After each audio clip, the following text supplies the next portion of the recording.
కుమారదాసుడైన కురువరత్తి నంబి ఇమ్మన్న వరములెల్ల ఇచ్చినవాడు దొమ్ములు చేసిన ఎట్టి తొండమాంచెక్కురవర్తి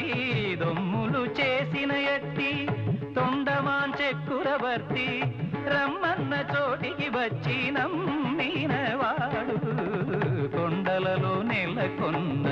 గమదని సగమగదని దమగస కొండలలో